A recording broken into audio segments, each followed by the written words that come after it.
Hi, good morning, everybody. Lee Brower here, and welcome to this week's edition of Meaningful Monday. I am grateful to be here. I am glad to be here. You know, life is crazy. I have a story I want to share with you, but first, I was going to talk to you about willpower. How many of you have read the book by Benjamin Hardy called Willpower Doesn't Work or Won't Work or something like that? Great book. And the message of it is this. If you have, willpower is for those people who have not decided. And for those who have decided, they know how to change their environment to make things happen.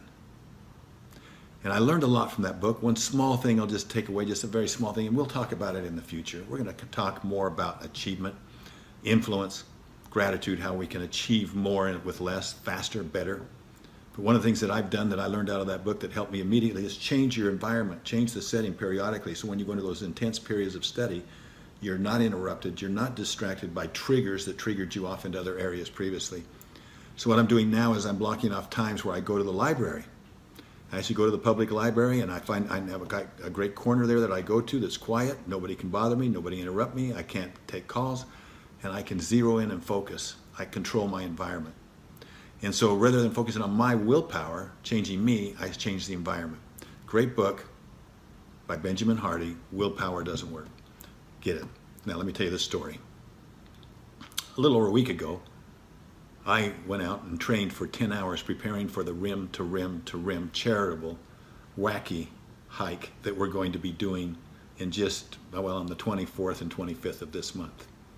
I'm so looking forward to it. And I had a great training day and felt wonderful. It was perfect environment, lots of elevation, lots of cliffs, hanging on to chains and parts of it. I was in Zion's National Park, just a beautiful experience. I'd walk along every once in a while though, and my foot would just kick something, and I'd say, pick your feet up, Brower, what's wrong? You know, I kept tripping over things. Pick your feet up. A day or so later, it felt great afterwards. A day or so later, I'm getting a lot of pain like in my sciatica, but not up in my back, but just in my butt, both sides of my butt. And I get up in the morning, could hardly move, so I called a sports medicine doctor, went down and saw him, and he said, well, here's what we'll do. You need to get one of those not a deep tissue massage, but they're something fascia massage, where they go in and pressure point and relax the muscles.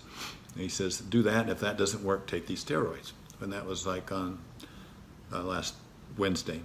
Thursday, woke up, could not even move. He got up and just crawled almost to the bathroom because of the butt being so sore. And there was nothing in my back.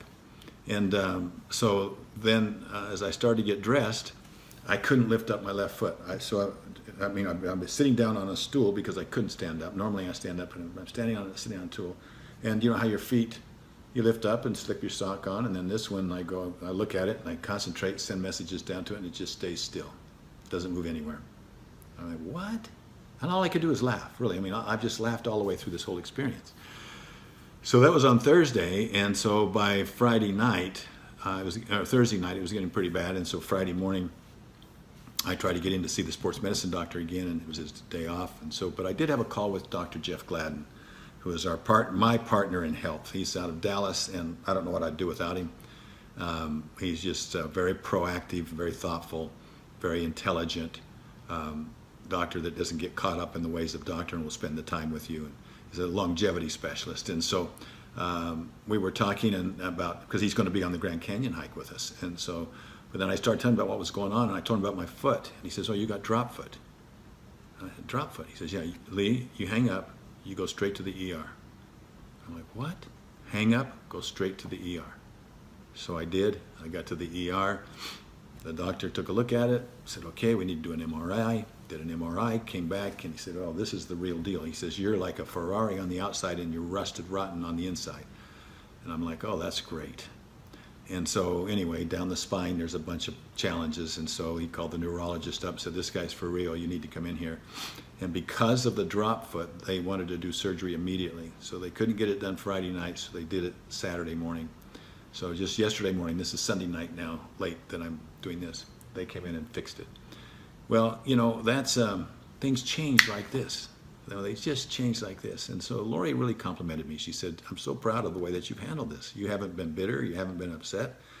And I said, well, and I haven't even had to fight that. It's just been normal. I have this great piece about learning. I have this great piece about destination and being led, and so I feel like I'm discomforted. Whatever there is, if we can learn from everything on the planet, then I'm learning as I go through this experience.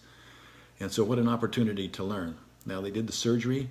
Everything went successful. I don't feel any pain from the sciatica, but the foot still isn't moving. They give it a 50-50 chance. Well, how about that? Isn't that kind of funny? Well, you know what? I have two quotes that inspire me that I've looked at today.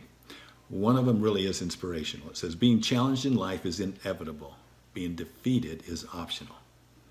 Being challenged in life is inevitable, but being defeated is optional. Did I say that right? Being challenged in life is inevitable, but being defeated is optional. And the other one says this, take it for what you think, but there's a deeper meaning that really makes sense. We're nothing more than the people that surround us, right? But anyway, so to quote the Stoic philosopher Plutarch, if you live with a lame man, you will learn to limp. Well, I'm going to be limping, so I'm hoping that my limp, if you hang out with me, will help you become stronger and better and more proactive in what you're doing. The world needs you.